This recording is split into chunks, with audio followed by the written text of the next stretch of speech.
Hi, happy birthday, and welcome to 647 Six Stories at 7 a.m. for July 4th, 2025. Because we're at war, there is a famine of truth in our land, and this is your quick news fix. And the truth starts now. Well, here's the spirit of my 4th of July right here, okay? And I'm going to celebrate and have a great time, and I'm not going to forget the fact that we're in a war to save our country. And the way we fight that war is with the truth. So let's get started. I'm going to give you 5 takes for context on where we are in the United States, and then I'm going to give you an early history of the July 4th celebration. So let's get to it. Happy 4th of July. Take 1. Monte Foods filing for bankruptcy. The New Jersey canned food giant, which was founded in 1886, right? 140 years of providing fruit and vegetables to America. This includes their popular brands Contadina and College Inn. Now look, when I was a kid, all of our fruits and vegetables came from cans, and they were basically Del Monte cans. And I didn't even know there was anything like a fresh vegetable or fresh fruit. And so, except for baked beans, now I haven't eaten canned food or canned veggies in 50 years. But as I said, Del Monte has been providing food for Americans for 140 years. The CEO of Del Monte said that a court-supervised sale process would accelerate the company's turnaround, right? And so Del Monte has over $1 billion in debtor-in-possession financing and new funding to get started again, right? This is the American turnaround, and Del Monte is representative of it. All right, 2, condo sales in the tank. There are too many sellers and too few buyers. That's not what you want in a real estate market. So median sale prices dropped 2.2% to the median sale of a condo in the United States, $354,100. It's the second largest year-over-year decline since 2012. The only bigger dip was in April 2023, a 2.9% drop. So get ready. There are 83.5% more sellers than there are buyers. That's frightening. Prices dropped the most in Deltona, Florida, with a 32.2% drop in condo price in May, followed by Crestview, Florida, and Houston, Texas. All right, these were all banging markets for the last 10 years. And now, correction's happening. A lot of it has to do with our pal Jerome. The 30-year fixed rate mortgage have sat above 6.5% thanks to Jerome's tariff tremor terrors. In May, sellers in 50 metro areas cut prices on 26% of listings, while inventory load is up 20%. All right, take 3. Transshipping. No, this is not a naval yarn about gender dysphoria on the high seas. I'm sure there's plenty of that. No, this is about well, let's say China, shipping goods to Vietnam that are meant for the U.S. What's going on there? The goods from China are sent to Vietnam, then they're relabeled, repackaged to look like Vietnamese goods, and then shipped to the U.S. Why would anyone do that? It allows China to dodge U.S. tariffs. This explains the art of Trump's deal with Vietnam. Vietnamese goods pay a 20% tariff to the U.S. Transshipped goods pay a 40% tariff. So Trump is cutting off China's game. The U.S. pays zero tariff to Vietnam. So we win huge. Vietnam does great, and China gets nailed. The best. All right. Take 4. July 9. Remember it. It's the tariff deal deadline. It's time to play Let's Make a Deal with Donald John Trump playing Monty Hall to the entire globe. Door number 1, 10 to 20% tariffs. Door number 2, 20 to 30% tariffs. Door number 3, 30 to 50% tariffs. And this is what keeps Jerome up at night. But you know what? Jerome is disingenuous. This is all just partisan hack work and punishing all of us. And that condo market is reflective of it. The second quarter numbers tell us Jerome is lying. The NASDAQ rose 96.22 points to an all-time high of 20,369 with a quarterly gain of 17.75%. Go Trump. This is all Trump. Okay, the S&P 500 gained 31.88 points to a record 6,204. The index rose 10.6% from April to July. Dow Jones Industrial Average jumped 275.5 points, earning 5% overall in the second quarter. If Jerome dropped our 4.5% rate, the highest in the globe, to 3%, we would be off to the races, off like a rocket.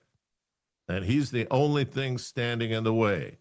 Jim Jordan, get your wrestling moves ready, man. We need this guy put in a submission hold. All right. Take 5.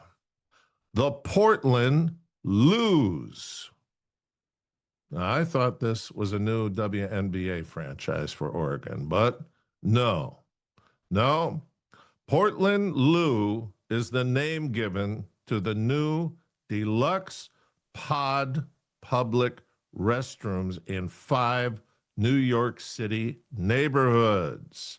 That's right. We need public standalone restrooms in, well, these are prototypes, right? For 5 neighborhoods. They're going to put out over 1,000 of these.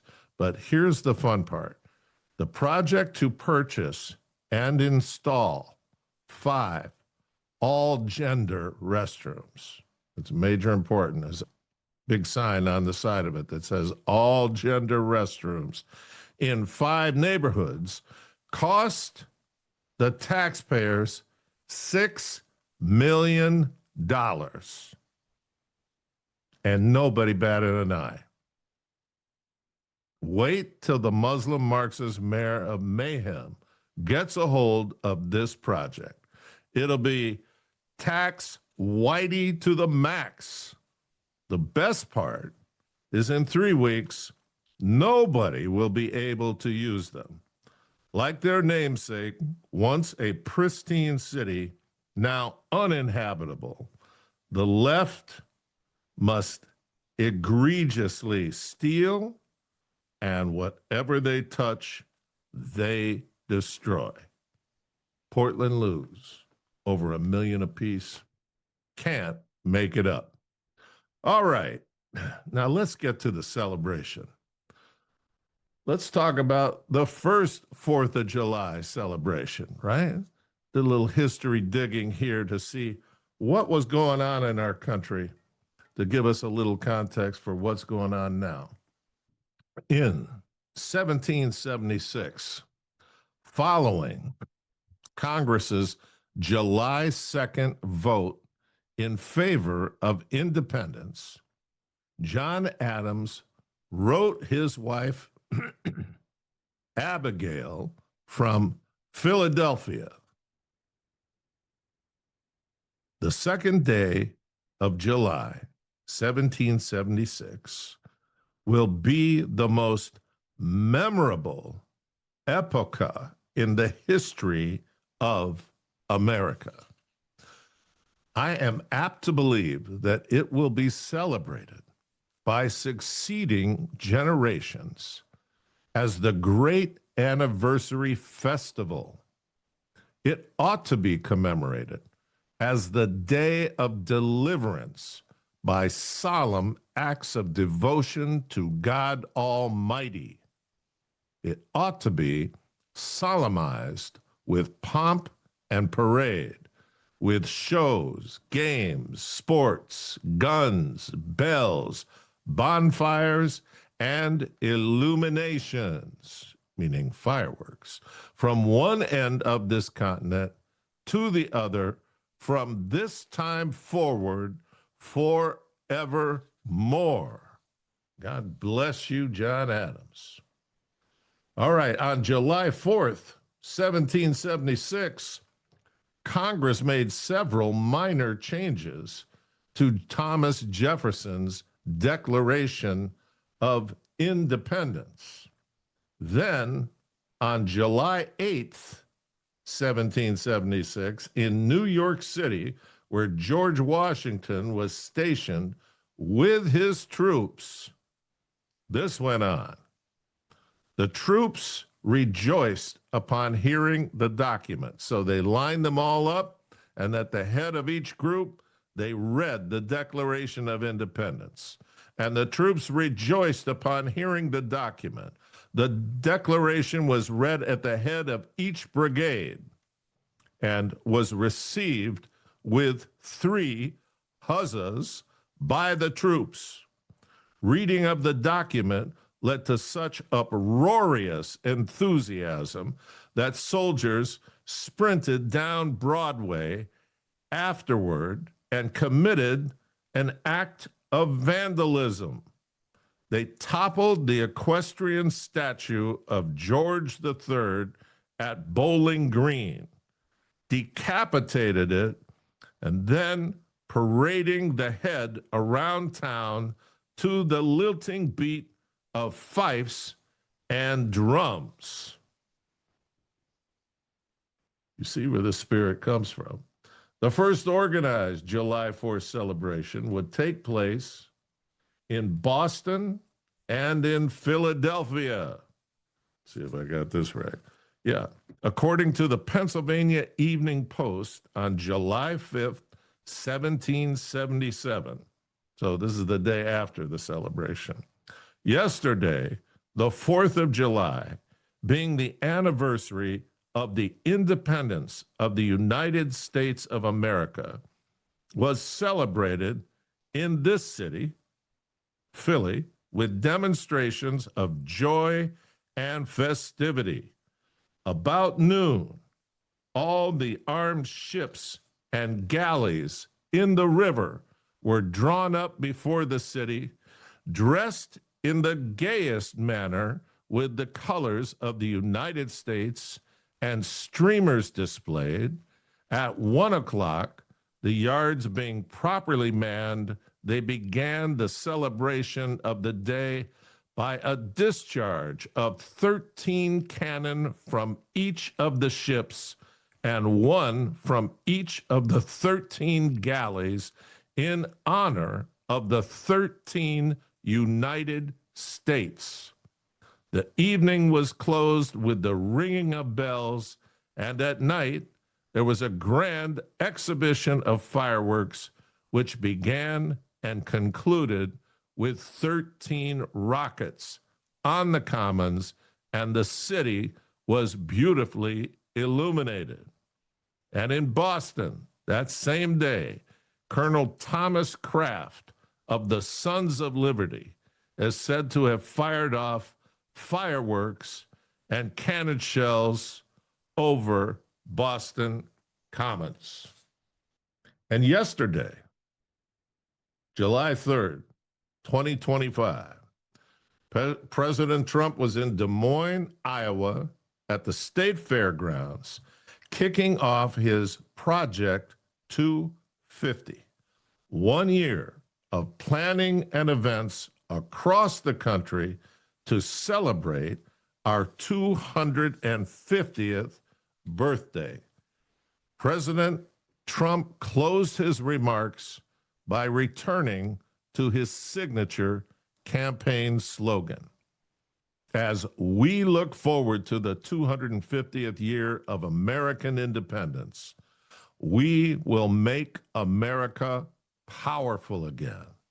We will make America wealthy again. We will make America healthy again. We will make America strong again. We will make America proud again. And we will make America safe again, he said. And we, all of us, will make America great again. And we will start that today with a celebration of this birthday, our 249th birthday in the greatest country on the face of the earth. And we get there and we stay here by God's grace. So God bless you and God bless the United States of America, and happy birthday. Have a great day.